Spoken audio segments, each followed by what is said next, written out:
Je tiens à remercier aussi la Fondation du Barreau, non seulement pour l'invitation d'aujourd'hui, je suis très contente d'être avec vous ce midi, mais aussi pour son soutien financier qui m'a permis de mener des recherches au cours des dernières années sur les clauses abusives. Euh, Aujourd'hui, ce midi, je vais vous présenter en partie un résumé des résultats de recherche, mais un article plus complet là, va être publié prochainement dans les cahiers de droit. Et donc, je remercie la Fondation du Barreau pour son soutien financier qui a rendu possible ce projet. Comme Maître Poitras l'a indiqué en introduction, je m'intéresse au droit de la construction, mais plus précisément aux relations contractuelles dans le contexte des chantiers de construction. Et évidemment, mes recherches cherchent à mieux comprendre les règles applicables, donc les règles législatives ou encore les développements jurisprudentiels. Mais évidemment, mes recherches ne visent pas seulement à mieux comprendre les règles applicables, mais cherchent aussi à les améliorer, donc à proposer des règles plus justes et à favoriser des relations contractuelles plus harmonieuses entre les co-contractants. Et c'est dans ce contexte-là que j'ai entrepris donc un projet de recherche sur les termes contractuels abusifs. Euh, je me permets de préciser tout de suite aussi que je vais m'intéresser aux contrats de construction, principalement les contrats d'une certaine ampleur aujourd'hui. Donc, je vais m'intéresser aux contrats de construction autant publics que privés, les projets de construction qu'ils soient institutionnels, commerciaux ou industriels, mais je ne vais pas m'intéresser pour aujourd'hui à la construction résidentielle. D'abord parce que le rapport de force est différent.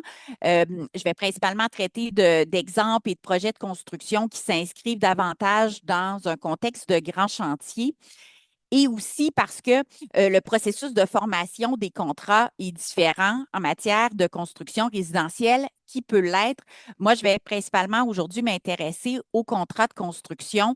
Vous allez comprendre pourquoi, là, qui sont octroyés par le biais d'une procédure d'appel d'offres. Mais avant de commencer, en introduction, j'avais envie, en guise d'introduction, là, de vous parler un peu de la force obligatoire des contrats à l'ère de la bonne foi.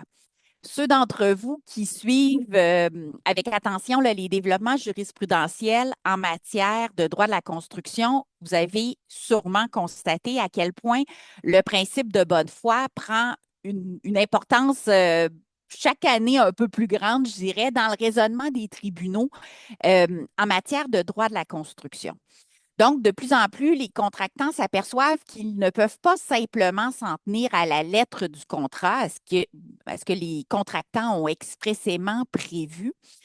Et les tribunaux, parce que les tribunaux se permettent d'ajouter ou encore de retirer au contenu obligationnel explicite en référant bien souvent au principe de bonne foi.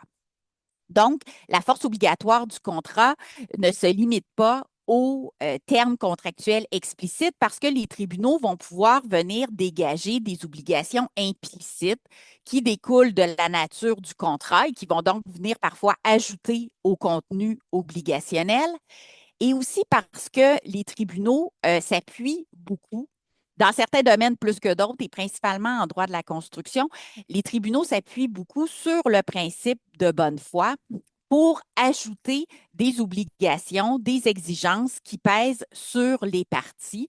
En droit de la construction, on pense évidemment d'abord à l'obligation de renseignement qui, au cours des 30 dernières années, a vraiment transformé le régime juridique applicable au contrat de construction. L'obligation de renseignement, qui prend sa source dans le principe de bonne foi, exige désormais des donneurs d'ouvrage qu'ils fournissent les informations qu'ils ont en leur possession, mais aussi les informations qu'ils devraient avoir. Donc, l'obligation de renseignement peut obliger les donneurs d'ouvrage à acquérir certaines informations pour être en mesure d'informer adéquatement leur co-contractant, donc l'entrepreneur. Parmi les exigences découlant du principe de bonne foi, il y a aussi l'obligation de coopération qui apparaît de plus en plus fréquemment dans les décisions des tribunaux qui viennent trancher des litiges en droit de la construction. Donc, les tribunaux peuvent ajouter au contrat, mais ils peuvent aussi écarter des clauses contractuelles. Encore une fois, ils vont le faire principalement en s'appuyant sur différentes manifestations du principe de bonne foi. Donc, dans certains cas, les tribunaux vont décider qu'une clause est utilisée de façon abusive et donc ils vont reprocher à un contractant d'avoir agi de façon déraisonnable, excessive, contraire aux exigences de la bonne foi, en voulant exercer des droits qui lui découlent d'une clause contractuelle. Donc, c'est l'abus de droit qui a été développé par la jurisprudence et qui est aussi codifié à l'article 7 du Code civil du Québec. Plus récemment, on voit aussi en jurisprudence que les tribunaux vont parfois écarter une clause contractuelle au motif que le donneur d'ouvrage a renoncé à l'application de la clause. C'est l'obligation de cohérence qui prend de plus en plus de place dans le raisonnement des tribunaux.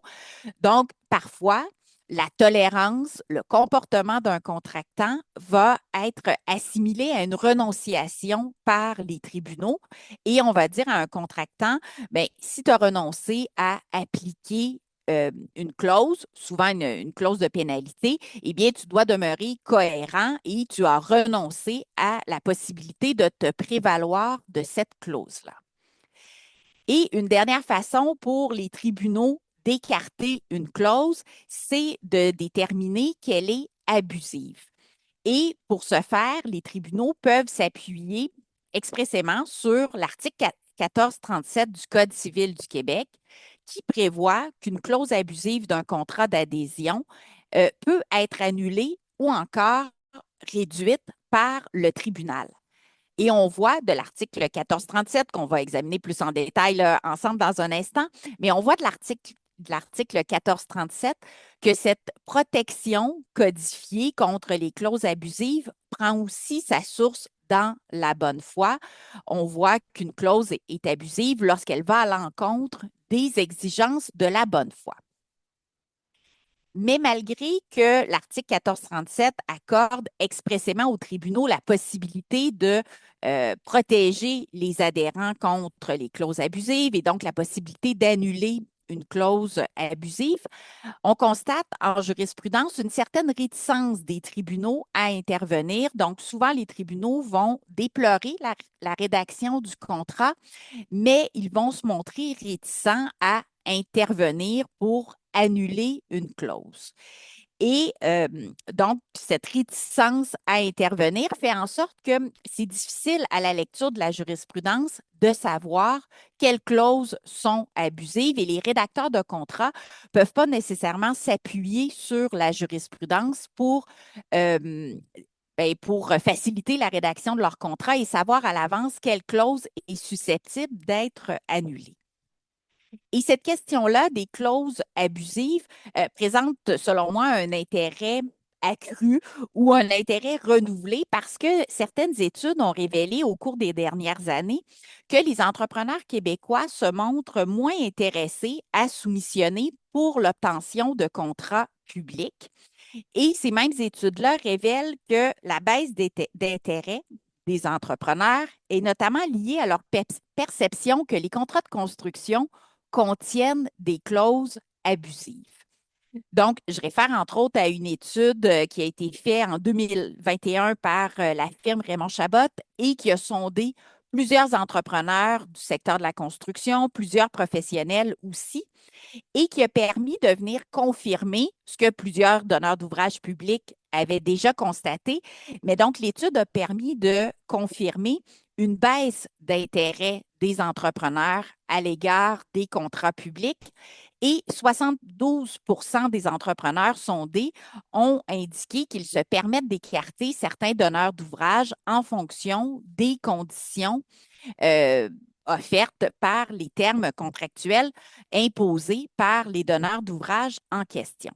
Et donc, la présence de clauses contractuelles peu attrayantes qui sont jugées abusives par les entrepreneurs expliquerait en partie leur baisse d'intérêt à soumissionner. Évidemment, les entrepreneurs soulèvent aussi d'autres difficultés, des modalités de paiement mal adaptées, une certaine lourdeur dans la gestion contractuelle. Mais on voit quand même que la présence de clauses abusives constitue un des éléments déterminants qui réduisent l'intérêt à soumissionner des entrepreneurs. Et parmi les clauses contractuelles peu attrayantes ou jugées abusives par les entrepreneurs, on retrouve d'abord les clauses de transfert de risque non liées à la responsabilité de chaque intervenant, non compensables financièrement ou imprévisibles. On retrouve aussi les clauses qui imposent des pénalités en proportion du prix du contrat et qui peuvent donc s'avérer disproportionnées par rapport aux dommages réellement causés. Et finalement, les entrepreneurs se plaignent aussi des clauses qui exigent de leur part un prix forfaitaire ferme, sans qu'il y ait eu au préalable une bonne définition des besoins ou des conditions de réalisation des travaux. Donc, on voit que les clauses qui sont jugées abusives par les entrepreneurs, c'est principalement des clauses qui sont toutes liées à la répartition des risques. Les entrepreneurs se plaignent de devoir assumer des risques qu'ils ne contrôlent pas et qu'ils ne peuvent pas prévoir. Ils contestent aussi l'imposition de pénalités trop exigeantes qui vont venir accentuer les risques liés à la prolongation de l'échéancier des travaux. Et il dénonce finalement de devoir supporter les risques qui découlent de modifications qui souvent doivent être apportées à la portée ou encore aux conditions de réalisation des travaux. Et je me permets de souligner ou peut-être d'accentuer un peu l'importance particulière que la présence de ces clauses contractuelles-là jugées abusives par les entrepreneurs peut avoir dans le contexte actuel, un contexte qui est marqué par une certaine effervescence dans l'industrie de la construction, beaucoup de projets et en même temps une pénurie de main-d'œuvre.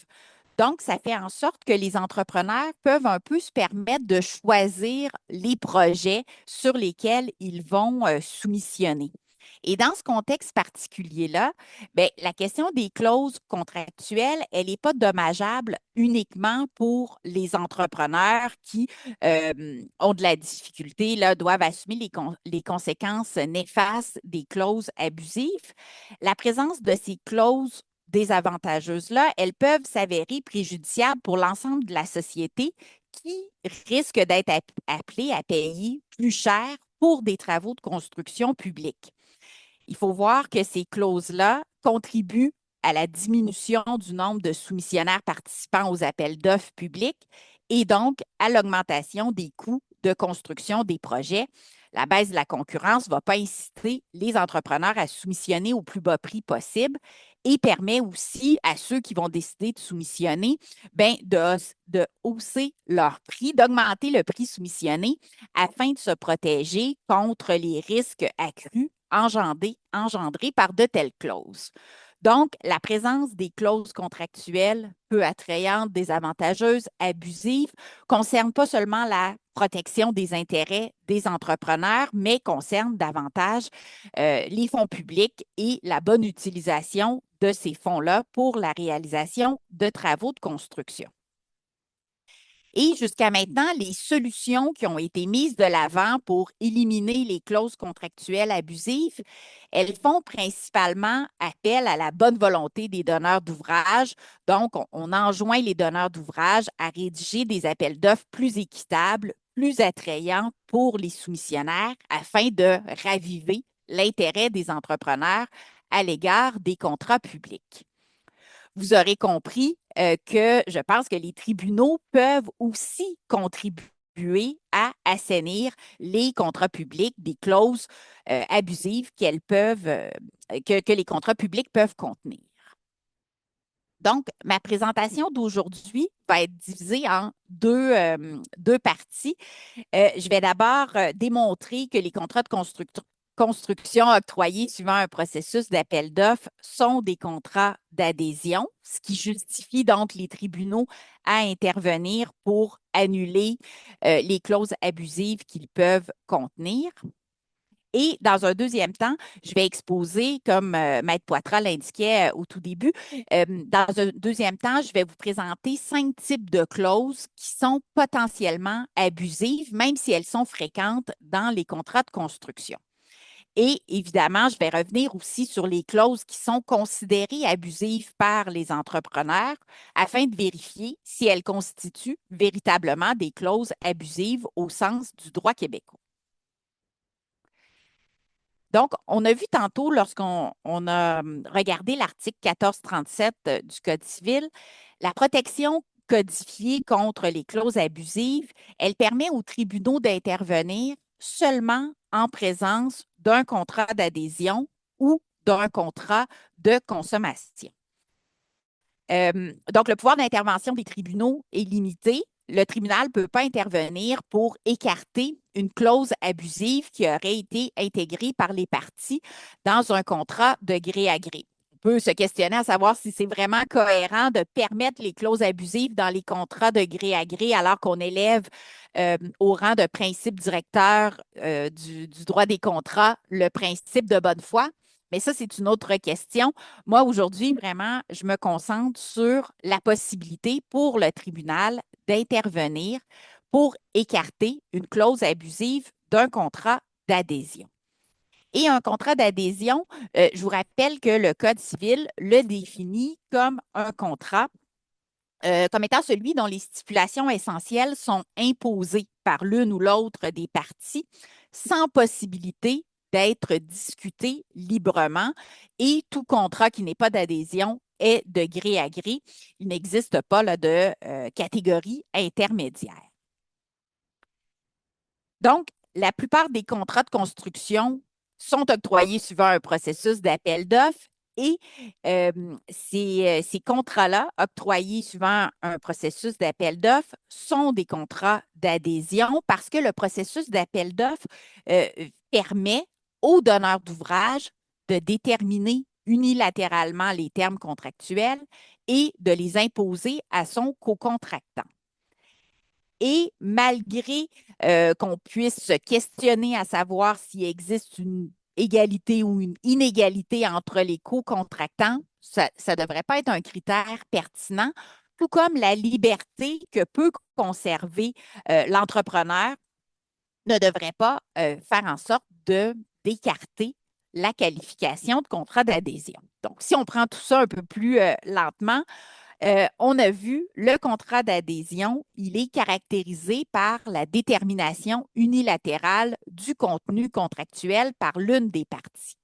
Donc, un contrat va être un contrat d'adhésion lorsque l'une des parties perd totalement la faculté de participer, de négocier les conditions de son engagement. À l'article 1379, le Code prévoit 2 situations typiques. Donc, prévoit le cas où les stipulations essentielles du contrat sont imposées par l'une des parties. Ou encore, l'article 1379 vise aussi le cas où les stipulations essentielles sont rédigées par l'un des contractants sans pouvoir être librement discutées. Mais dans les 2 cas, on voit le contenu, les termes contractuels sont déterminés unilatéralement par l'un des contractants pour ensuite être prescrits à l'autre partie. Donc, quelques petites précisions s'imposent là quant à la définition du contrat d'adhésion avant de voir si les contrats octroyés suivant un processus d'appel d'offres sont des contrats d'adhésion. Donc, premier point sur lequel je veux apporter une précision, c'est que le Code civil utilise le mot discussion, donc réfère à la possibilité de discuter les stipulations du contrat. Mais ce terme doit être entendu vraiment comme référant à l'impossibilité pour les contractants de négocier les termes de leur engagement. Donc, pour qu'un contrat soit qualifié de contrat de gré à gré, ce n'est pas suffisant que les termes contractuels aient été présentés, expliqués à l'adhérent, ni même qu'ils aient fait l'objet d'échanges, de discussions entre les parties. Il faut vraiment que les termes puissent être négociés pour que le contenu contractuel reflète vraiment la volonté des 2 parties et aussi les concessions qu'elles ont qu'elles ont pu faire de part et d'autre. Et plus encore, il faut distinguer l'absence de négociabilité du contrat de l'absence de négociation. Donc, les mesures de protection en matière de contrat d'adhésion, elles viennent protéger le contractant qui ne peut pas négocier les termes de son engagement. Donc, on ne vient pas ici accorder une protection au contractant qui fait défaut de veiller à la protection de ses intérêts, qui ne cherche pas à discuter, à négocier certaines clauses.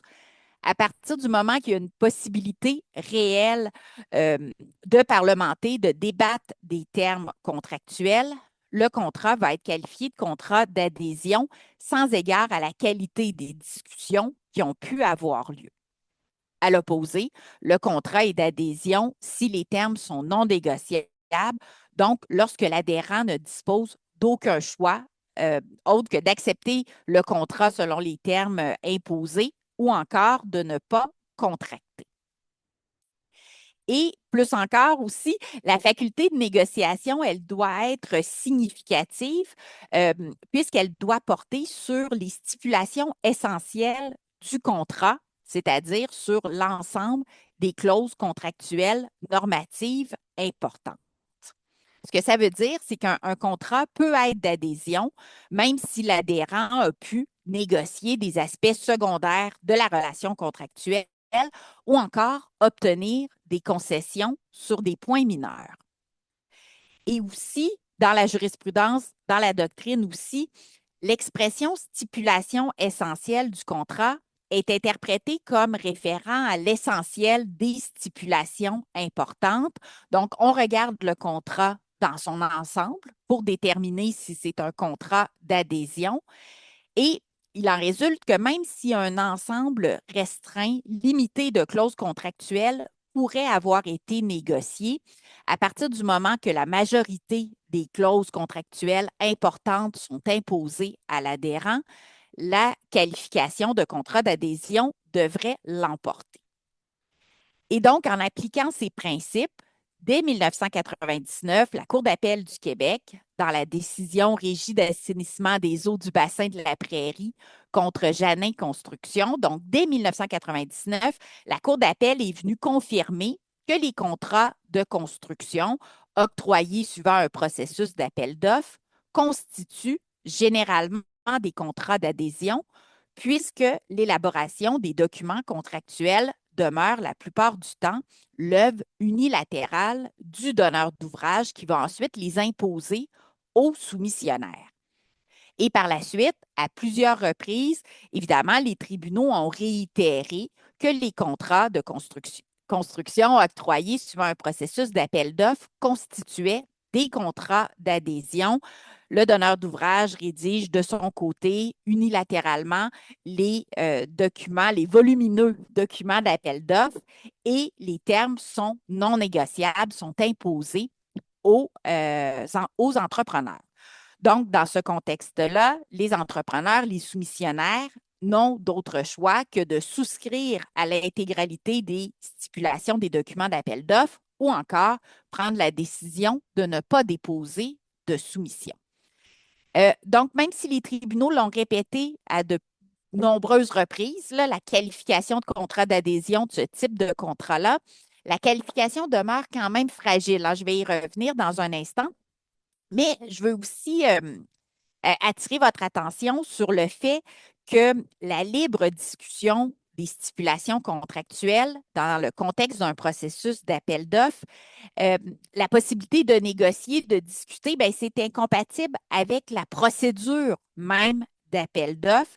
Si on recourt à un appel d'offres, c'est parce qu'on souhaite remplacer la négociation par la concurrence. Donc, d'utiliser un mécanisme qui est transparent, qui est uniforme, qui permet de traiter tous les soumissionnaires de la même façon. Donc, pendant le processus d'appel d'offres, on vient interdire aux donneurs d'ouvrage d'avoir des communications directes avec les entrepreneurs qui potentiellement pourraient déposer une soumission. Donc, les discussions directes sont prohibées parce qu'elles pourraient porter atteinte au traitement équitable des soumissionnaires et donc l'importance de ne pas négocier est important pour assurer l'intégrité même et aussi l'efficacité commerciale du processus d'appel d'offres. Évidemment, il y a certains processus d'appel d'offres qui vont permettre aux entrepreneurs de formuler par écrit des questions, de demander des précisions, voire même dans certains cas de suggérer certaines modifications et sur la base des représentations qui peuvent être faites par les entrepreneurs suivant la procédure prévue, le donneur d'ouvrage va pouvoir prendre la décision, s'il le souhaite, de réviser ces documents contractuels avant la date prévue pour l'ouverture des soumissions. Mais néanmoins, un tel mécanisme, il peut permettre effectivement à certains entrepreneurs d'influencer certains aspects ciblés du contenu contractuel, mais on ne peut pas aller jusqu'à dire que ça confère une faculté réelle de participer à la détermination d'une part significative du contenu contractuel. Ça équivaut certainement pas à la possibilité de discuter, négocier librement les stipulations normatives importantes du contrat envisagé. Puis, je vais y revenir tantôt, mais même le fait que l'entrepreneur détermine le prix de sa soumission, donc détermine une des clauses, un des termes contractuels, le fait que l'entrepreneur détermine le prix de sa soumission, ce n'est pas suffisant non plus pour écarter la qualification de contrat d'adhésion dans la mesure où l'ensemble des autres clauses du contrat sont imposées par le donneur d'ouvrage aux entrepreneurs soumissionnaires. Et donc, on voit que la définition du contrat d'adhésion retenue par le Code civil du Québec, elle met l'accent vraiment sur la question de l'imposition des stipulations essentielles du contrat et sur l'impossibilité de les négocier. Donc, en adoptant cette définition-là à l'article 1379 du Code civil, clairement, le législateur est venu écarter certains critères qui étaient autrefois considérés par la jurisprudence, notamment la question de l'inégalité des contractants ou du déséquilibre des forces techniques ou économiques des contractants. Ce qui s'avère parfois un peu problématique, c'est même si la majorité des décisions des tribunaux vont confirmer que les contrats de construction octroyés suivant un processus d'appel d'offres sont des contrats d'adhésion parce que le contenu obligationnel est imposé par le donneur d'ouvrage aux entrepreneurs. Bien, la qualification se révèle quand même fragile parce qu'à certains moments, à diverses occasions, les tribunaux, dans certaines décisions, vont venir refuser de qualifier ces contrats de contrats d'adhésion au motif d'absence d'inégalité entre les parties. Donc, parfois, les tribunaux vont refuser de qualifier le contrat de contrat d'adhésion en indiquant que la preuve révèle un équilibre d'expertise ou d'expérience entre les parties. Il faut savoir qu'il y a aussi une partie de la doctrine qui continue de critiquer la décision Janin, dont je vous parlais tantôt, la décision de 1999 de la Cour d'appel. Certains auteurs de doctrine vont affirmer que l'inégalité des contractants, même si ce n'est pas un critère expressément énoncé dans la définition codifiée du contrat d'adhésion, bien, pour plusieurs, l'inégalité des contractants constitue un élément inhérent à la notion de contrat d'adhésion et donc ils vont déplorer que la Cour d'appel ait conclu en sens inverse dans la décision Janin. Puis aussi, quand on lit la jurisprudence, on s'aperçoit vraiment que le critère de l'inégalité des parties continue d'imprégner plusieurs décisions judiciaires qui se prononcent sur la notion de contrat d'adhésion. Évidemment, moi, je suis d'avis que ce critère de l'inégalité des contractants, il a été rejeté à la fois par le législateur, aussi par la Cour d'appel du Québec. Donc, on ne devrait pas considérer le critère de l'inégalité des contractants, d'autant plus que ce critère-là soulève vraiment des difficultés au niveau de son application.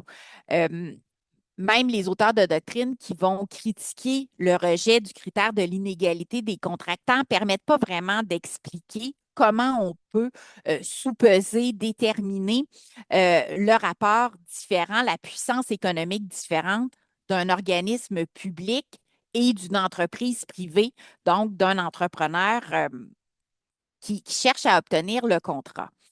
Et on réfère en matière d'inégalité des contractants autant aux forces économiques qu'aux forces techniques.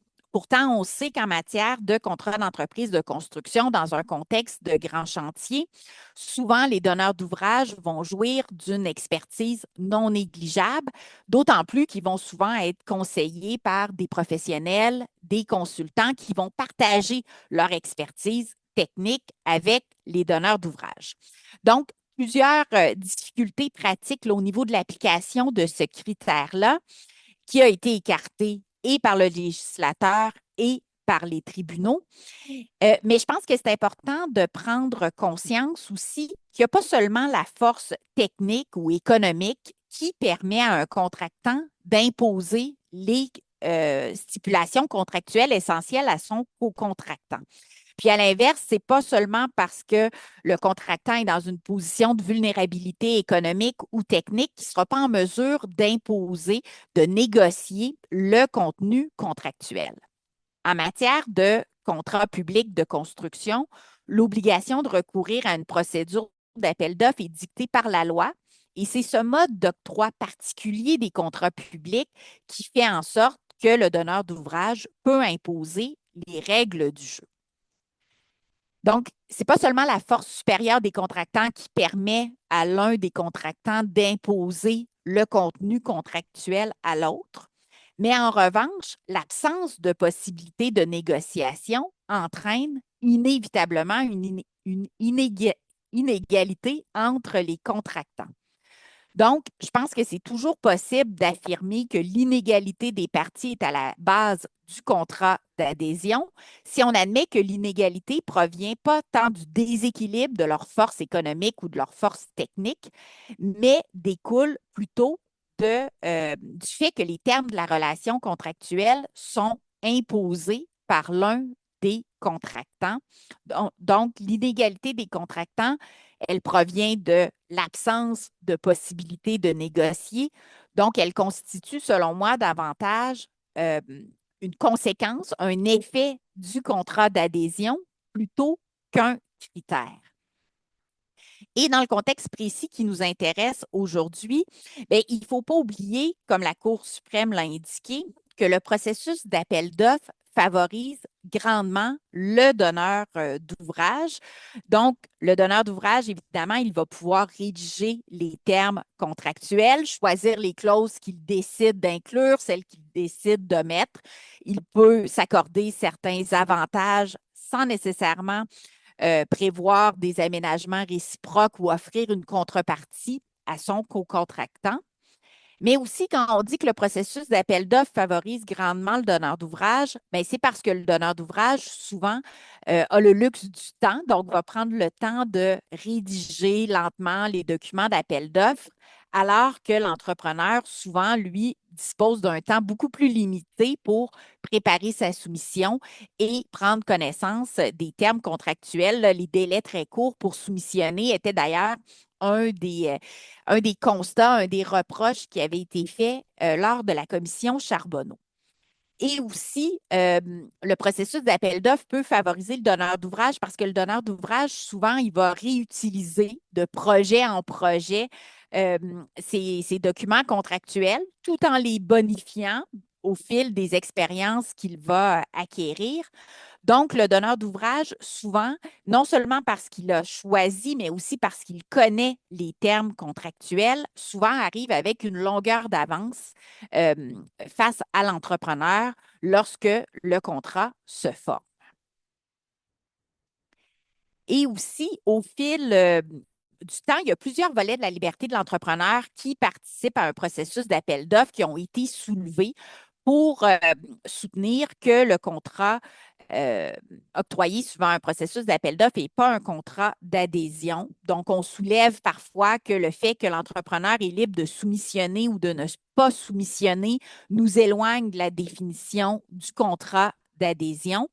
Pourtant, ce n'est pas une exigence qu'on retrouve à l'article 1379 Et maintenant, on ne devrait plus considérer la possibilité de l'entrepreneur d'aller soumissionner ailleurs ou tout simplement de s'abstenir de soumissionner. Euh, Plusieurs vont aussi souligner que l'entrepreneur, en plus d'être libre de soumissionner ou de ne pas soumissionner, il jouit aussi de la possibilité, voire du privilège, de fixer le prix du contrat. Donc, ceux qui réfèrent à la possibilité pour l'entrepreneur de fixer le prix du contrat, bien, ils vont dire, l'entrepreneur peut évaluer, peut prévoir dans son prix l'impact des clauses qui sont désavantageuses. Euh, j'ai deux commentaires à formuler à ce sujet-là. D'abord, pour dire que cette liberté qu'on dit que l'entrepreneur peut avoir, ben, ça ne tient pas compte du processus d'octroi des contrats. Évidemment, un entrepreneur qui exercerait trop intensivement sa liberté de fixer le prix du contrat et qui viendrait euh, accorder un prix élevé aux clauses désavantageuses, ben, il risque tout simplement de ne pas obtenir le contrat. Donc, la liberté de l'entrepreneur de fixer le prix en considérant tous les risques potentiels envisageables s'exerce souvent au risque de ne pas obtenir le contrat. Puis aussi, je veux attirer votre attention sur le fait que l'entrepreneur, il n'est pas nécessairement en mesure de prévoir, donc de chiffrer l'entièreté des risques, des impacts pouvant découler des clauses désavantageuses. Pour rappel, là, dans la décision Janin dont je vous parlais tantôt, la clause contestée prévoyait la non-responsabilité du donneur d'ouvrage en cas d'erreur ou de divergence dans les données transmises. Évidemment, il apparaît exagéré de prétendre qu'un entrepreneur prudent aurait établi le prix de sa soumission en prenant en considération la possibilité que la totalité des informations qui lui soient transmises s'avère erronée. Puis, comme on a dit tantôt, le prix du contrat, c'est un élément seulement, alors qu'il faut regarder le contrat vraiment de façon globale pour déterminer si la majorité des stipulations contractuelles sont imposées à l'entrepreneur. Et j'ajouterais peut-être un petit commentaire éditorial en disant que ben, d'encourager les entrepreneurs à augmenter leur prix, donc à fixer leur prix en tenant compte des clauses désavantageuses, ce n'est pas la meilleure façon d'obtenir des contrats au meilleur prix possible. Dans un monde idéal, plutôt que d'inciter l'entrepreneur à tenir compte des clauses désavantageuses, on chercherait plutôt à éliminer les clauses désavantageuses des contrats de construction. Évidemment aussi, la possibilité, la liberté pour l'entrepreneur de prendre connaissance des termes contractuels ne devrait pas écarter la qualification de contrat d'adhésion. La protection ne vise pas à s'assurer que l'adhérent connaît, comprend le contenu du contrat.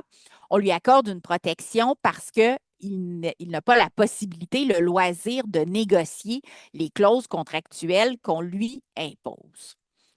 Et finalement, la liberté résiduelle de l'entrepreneur, donc sa liberté au moment de l'exécution du contrat, parce qu'il peut déterminer les méthodes d'exécution des travaux, il peut décider de faire appel à des sous-traitants. Donc, toute la liberté de l'entrepreneur lors de l'exécution du contrat ne peut pas venir pallier la liberté réduite qu'il a lors de la formation du contrat. Donc, un contrat est d'adhésion vraiment parce que l'entrepreneur, même s'il dispose de certaines autres composantes de la liberté contractuelle, le contrat est d'adhésion parce que l'entrepreneur est privé de la liberté d'en déterminer le contenu.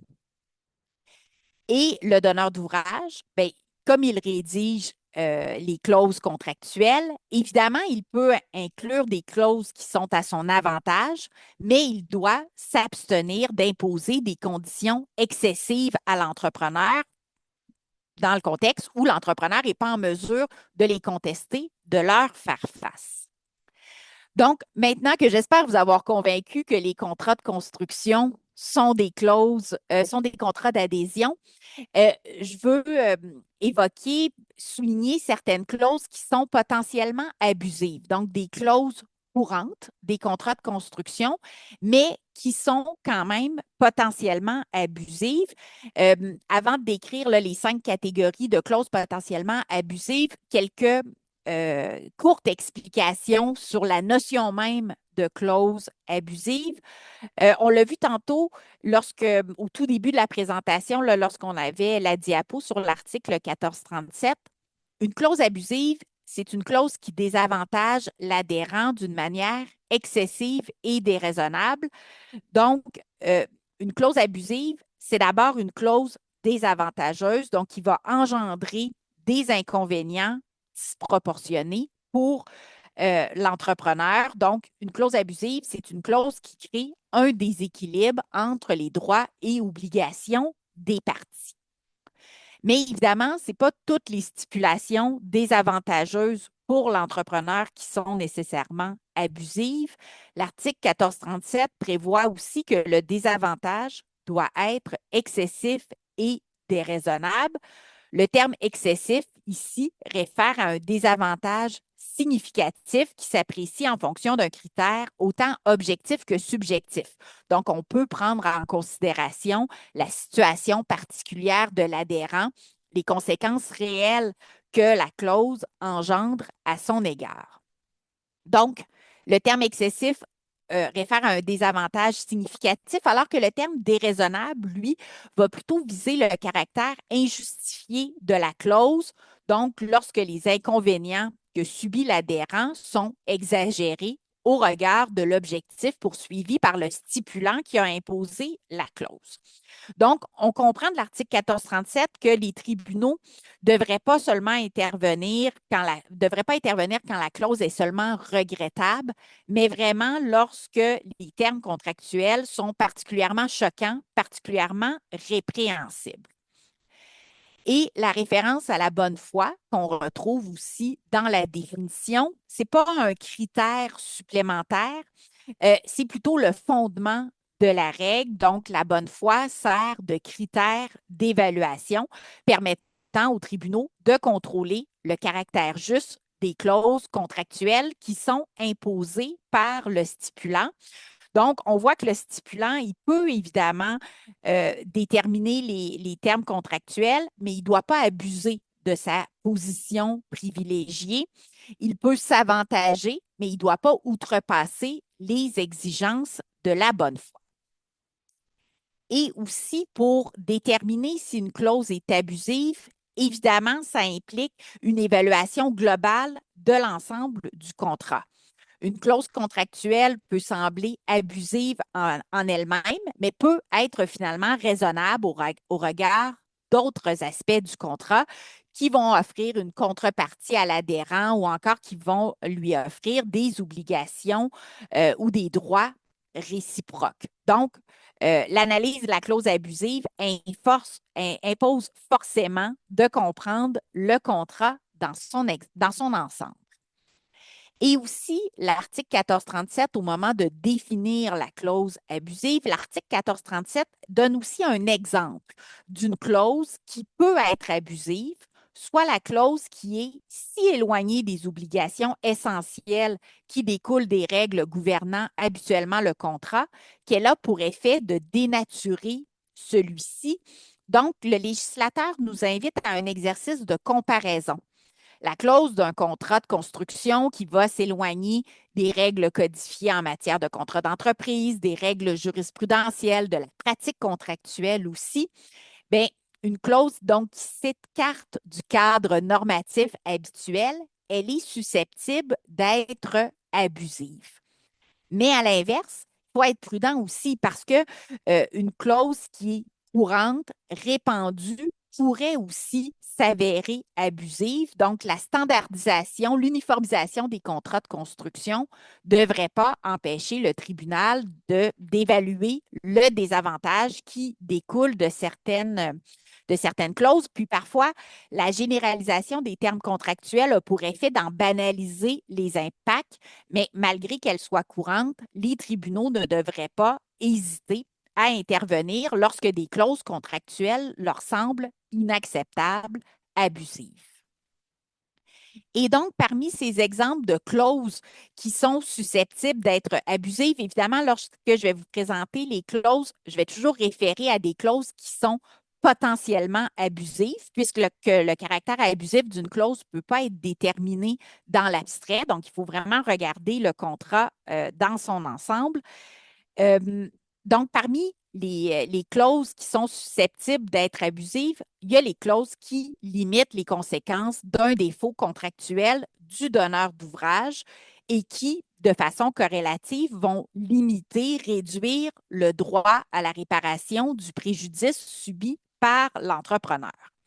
Donc, lorsque le stipulant, le donneur d'ouvrage, cherche à se soustraire en tout ou en partie à sa responsabilité, les tribunaux peuvent intervenir pour refuser que l'entrepreneur doive supporter le fardeau des conséquences qui découlent du fait que le donneur d'ouvrage n'a pas satisfait à ses obligations.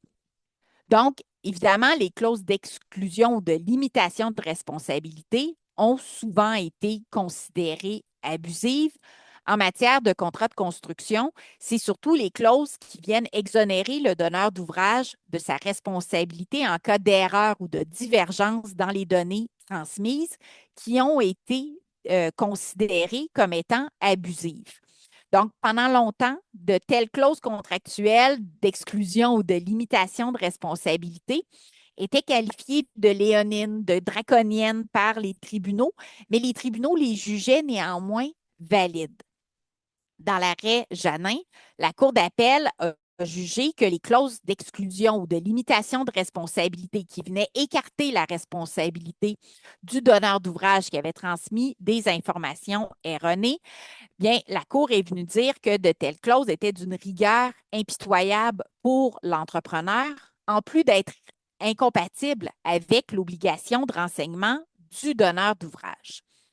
Et par extension, on pourrait dire que les clauses qui vont venir exonérer le donneur d'ouvrage de sa responsabilité lorsqu'il tarde à remettre le site des travaux à l'entrepreneur ou encore lorsqu'il tarde à fournir les autorisations nécessaires au début des travaux, bien, c'est des clauses qui sont susceptibles d'être abusives.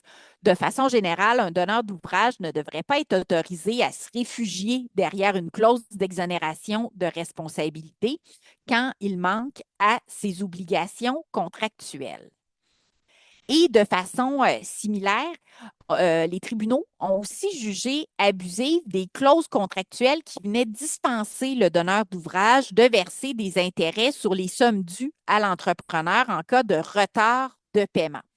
Donc, les tribunaux sont venus dire que ce n'était pas conforme aux exigences de la bonne foi de prévoir contractuellement, surtout dans un contrat qui est non négociable, que le donneur d'ouvrage pouvait imposer à l'entrepreneur la perte du loyer de l'argent, alors qu'à tort, le donneur d'ouvrage ne paie pas ce qu'il doit. De façon similaire, je pense que les clauses qui prévoient des taux d'intérêt très, très bas, largement inférieurs au taux légal ou au taux applicable, devraient aussi être considérées abusives. Il y a quelques années, j'avais vu un contrat public de construction qui prévoyait que si l'entrepreneur n'était pas payé à temps, il pouvait réclamer des dommages-intérêts, mais à un taux d'intérêt seulement d'1 %. Donc, 1 % d'intérêt lorsque le donneur d'ouvrage ne paie pas à temps les sommes dues, bien, ça fait en sorte que l'entrepreneur est placé vraiment dans une position inéquitable par rapport au donneur d'ouvrage qui, lui, peut retarder l'exécution de ses obligations sans vraiment subir de réelles conséquences. Au niveau des clauses d'exclusion ou de limitation de responsabilité aussi, très rapidement, je vous rappelle qu'en 2021, donc tout récemment, la Cour suprême, dans la décision, dans l'arrêt Prelco, a confirmé le caractère abusif, dans le contexte d'un contrat d'adhésion, d'une clause de non-responsabilité qui porte sur une obligation essentielle du contrat. Donc, on vient dire que le stipulant, qui détermine unilatéralement les termes contractuels, ne peut pas venir supprimer ou limiter sa responsabilité en cas de manquement à une obligation essentielle du contrat, parce qu'une telle clause, finalement, a pour objet là, de faire en sorte que le donneur d'ouvrage le contractant, le stipulant, s'est engagé à rien puisqu'il n'est responsable de rien.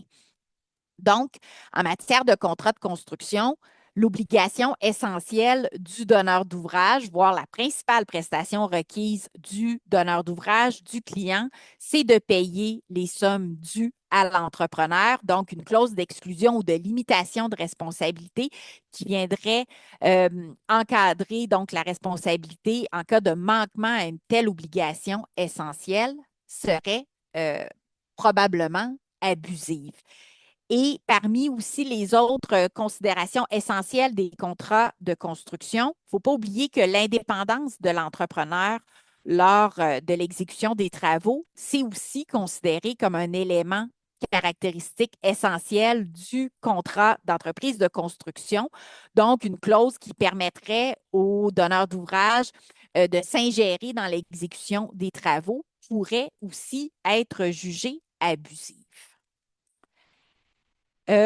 Donc, lorsqu'il détermine les termes contractuels, le donneur d'ouvrage doit, bon, éviter de s'exonérer de sa responsabilité, mais il doit aussi s'abstenir de venir exacerber les conséquences d'un défaut contractuel de l'entrepreneur. Donc, les clauses contractuelles qui prévoient des sanctions exorbitantes qui vont venir amplifier la réparation à laquelle le donneur d'ouvrage a droit en cas de défaut contractuel de l'entrepreneur, bien, ce sont des clauses qui peuvent être abusives. On pense ici, bien sûr, aux clauses pénales qui sont fréquentes dans les contrats de construction, qui sont insérées dans les contrats de construction pour inciter les entrepreneurs à respecter l'échéancier. On vient les pénaliser en cas de retard dans l'exécution des travaux.